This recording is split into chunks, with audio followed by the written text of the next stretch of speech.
बच्चों polynomials chapter आपने 9th class में भी पढ़ा था। तो पॉलिनॉमियल्स होता क्या है? It is a combination of variables, constants and mathematical science, जैसा आप ऑलरेडी जानते हो। अब थोड़ा सा रिकॉल कर लेते हैं कि 9th क्लास में हमने क्या क्या चीज़ें पढ़ी थी। अगर हम टर्म्स के बेसिस पे पॉलिनॉमियल्स को कैटेगराइज करें तो अगर उसकी एक टर्म होती है then it is called monomial, 2 terms में बाइनोमियल, 3 टर्म्स होती हैं तो ट्राइनोमियल और 4 टर्म्स होती है तो क्वाड्रिनोमियल। इसी तरह डिग्री के बेसिस पे बच्चों, डिग्री का मतलब होता है highest power of the variable used in that polynomial.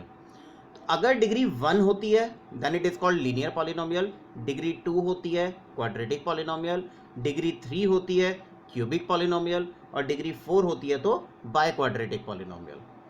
अब इसको समझाने के लिए कुछ एग्जांपल्स लेते हैं, जैसे x+8। अब आप देख रहे हैं जो भी टर्म्स डिसाइड होती हैं वो हमेशा प्लस या माइनस बीच में अप्लाई होने से होती हैं। तो ये 2 टर्म्स हैं यहाँ सेपरेटेड, इसका मतलब ये हो गया बाइनोमियल। अब क्योंकि ये वेरिएबल केवल x है और x की पावर 1 है, इसलिए ये क्या हो गया? लीनियर पॉलिनोमियल हो गया एक। अगला देखें, इसमें आप देख रहे हैं 3 टर्म्स हैं तो ये क्या हो गया? ट्राइनोमियल हो गया। और यहाँ वेरिएबल यूज्ड है y और y की हाईएस्ट पावर है 3, तो इसका मतलब ये हो गया क्यूबिक पॉलिनोमियल। अगला है केवल 5। अब 5 में आप देख रहे हैं सिंगल टर्म है, इसका मतलब क्या हुआ? ये मोनोमियल हुआ।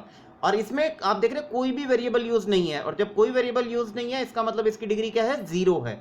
और जिसकी 0 डिग्री होती है उसको हम कहते हैं कांस्टेंट पॉलिनोमियल, क्योंकि इसमें कोई भी वेरिएबल यूज नहीं है। अब 10th क्लास में एक टॉपिक आता है बच्चों, जीरो ऑफ अ पॉलिनोमियल। अब ये जीरो होता क्या है?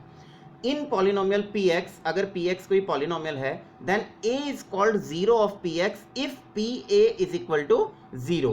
अगर वो वैल्यूड पॉलिनोमियल में वेरिएबल की जगह सब्सटीट्यूट करने पर आंसर हमें 0 मिल जाता है, तब इसका मतलब वही वैल्यू जो होगी वो उस पॉलिनोमियल की 0 कहलाएगी। तो इस चीज का हमें ध्यान रखना है। अब अगर हम पॉलिनोमियल्स के ग्राफ ड्रॉ करते हैं तो वो कई तरीके के ग्राफ्स पॉलिनोमियल्स के केसेस में बन सकते हैं, जिसमें से सबसे मेन जो हमारा कंसेप्ट है वो है उसमें से नंबर ऑफ जीरोस को आइडेंटिफाई करना। तो बच्चों नंबर ऑफ जीरोस होती हैं number of points at which graph intersects x axis. X axis को ग्राफ ने जितनी बार इंटरसेक्ट या टच किया है वही उसके नंबर ऑफ जीरोस होते हैं। जैसे आप फर्स्ट केस में देखें, यहाँ एक्स एक्सिस के पैरेलल लाइन है, सो नो टचिंग हो रही है इसलिए 0। इसमें नंबर ऑफ जीरोस कितनी है? कोई भी नहीं है, 0।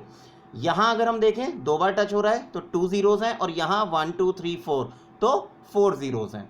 अब क्वेश्चन कई बार उस तरह से भी दिया जाता है कि आइडेंटिफाई करिए किस टाइप का पॉलिनोमियल है। अब आप देख रहे हैं क्योंकि नंबर ऑफ जीरोस 0 हैं, इसका मतलब ये क्या हो गया? कांस्टेंट पॉलिनोमियल हो गया। नंबर ऑफ जीरोस कितनी है? 2, तो ये क्या हो गया? Quadratic polynomial. और नंबर ऑफ जीरोस कितनी है? 4, तो ये हो गया बाय क्वाड्रेटिक पॉलिनोमियल। बच्चों नंबर ऑफ जीरोस और डिग्री दोनों एक ही चीज है, जितनी जिस पॉलिनोमियल की डिग्री होती है उतनी ही उसकी नंबर ऑफ जीरोस होती हैं। तो आज का होमवर्क में बच्चों एक्सरसाइज 2.1 कंप्लीट कर लीजिएगा, जो पूरी की पूरी आपकी ग्राफ से ही रिलेटेड है। Good luck.